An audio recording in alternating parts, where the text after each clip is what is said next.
علامہ صاحب آخری سوال ہے اور بہت زیادہ میں سمجھتا ہوں کہ بہت اہمیت کا حامل ہے، اور وہ یہ ہے کہ آج کل کے اس دور میں فرقہ واریت بہت زیادہ حد تک پھیل چکی ہے، اور ایک تو اس کا حل بتائیں کہ کیا ہے، اور دوسرا اسلام میں فرقہ بنانے کی کس حد تک اجازت ہے؟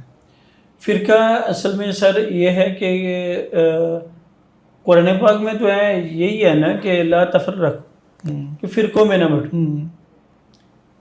قرآن پاک میں کہ فرقوں میں نہ بٹو، رسول کریم صلی اللہ علیہ وسلم نے بحبل اللہ جمیعا ولا تفرقوا، اللہ کی رسی کو مضبوطی سے تھام لو اور پھر فرقے میں مت پڑو۔ رسول کریم صلی اللہ علیہ وسلم نے بھی ارشاد فرمایا، ترمذی شریف کی حدیث مبارکہ ہے کہ بنی اسرائیل کے 72 فرقے تھے، میری امت کے 73 ہوں گے، ان میں سے ایک ناجی ہوگا، نجات والا ہوگا، اور باقی 72 جہنمی ہوں گے۔ یعنی کہ یہ بننے ہی بننے میں اس طرف ہی آنے لگا ہوں۔ تو صحابہ نے سوال کیا، یا رسول اللہ صلی اللہ علیہ وسلم، وہ جو نجات والا فرقہ ہے، گروہ ہے، وہ کون سا ہو؟ فرمایا ما انا، جس پر میں ہوں، وہ اصحابی، اور میرے جماعت۔ یعنی اسی سے اہل سنت جو لفظ لیتے، اہل سنت وہ اسی حدیث سے لیتے، انا میں، یعنی میری سنت، و اصحابی، اور میرے صحابہ، یعنی جماعت، یعنی اہل سنت والجماعت۔ تو فرقے تو بننے، جب اللہ تعالیٰ کے رسول کریم صلی اللہ علیہ وسلم کے منہ سے یہ نکل چکا ہے کہ بننے، تو پھر بننے تو ہیں۔ کوشش تو یہی کرنی چاہیے کہ فرقوں میں نہ بٹیں، اور اگر بنے تو پھر اعلیٰ فرقہ جو ہے، اعلیٰ گروہ جو ہے، اس کو ہم نے، یہ جو ہے نا کہ فرقوں میں نہیں بٹنا چاہیے، یہ اپنی کسی اور تناظر میں ٹھیک ہے، لیکن بننے تو ہیں۔ جب رسول کریم صلی اللہ علیہ وسلم کی زبان سے نکل چکا ہے بننے ہیں، تو بننے ہیں۔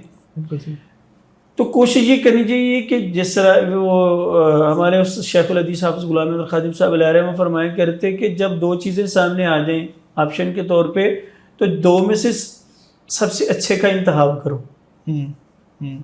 دو چیزیں سامنے آ جائیں تو زیادہ اچھے کو ایکسیپٹ کرو، کہ وہ تو زیادہ اچھا جو ہے اس کا چناؤ کرو، اچھے فرقے کو چننا چاہیے۔ اور الحمدللہ اہل سنت پوری دنیا کے اندر دیکھے کہ یہ باقی یہ وعدہ ہے رسول کریم صلی اللہ علیہ وسلم کے ساتھ اللہ تعالیٰ کا، کہ ایک حدیث ہے نا مسند احمد بن حنبل کی، کہ رسول کریم صلی اللہ علیہ وسلم فرماتے ہیں کہ اللہ تعالیٰ سے میں نے 5 سوال کیے، 4 قبول ہو گئے اور ایک کو پینڈنگ پہ اللہ نے رکھ دیا۔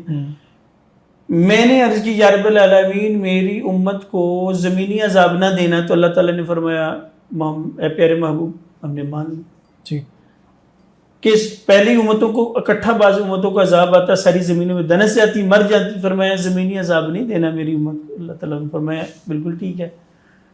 دوسرا آسمانی عذاب، چنگاڑی آتی تو وہ مر جاتے، یا رب العالمین میری امت کو آسمانی عذاب بھی نہ دینا، اللہ نے فرمایا یہ بھی ٹھیک ہے۔ تیسرا فرمایا کہ یہ اکٹھے نہ مر جائیں، پہلی امتیں اکٹھے بھی مر جاتے تھے سارے، یا رب العالمین یہ اکٹھے نہ، یہ بھی مان لی گئی۔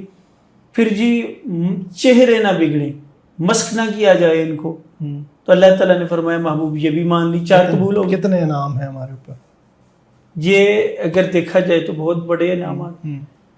یا رب العالمین فرقوں میں نہ بٹے، اللہ تعالیٰ نے فرمایا محبوب یہ میری، یہ نہیں ہو سکتا، 4 تیری 1 میری، تو یہ پینڈنگ پہ رکھ دیا گیا۔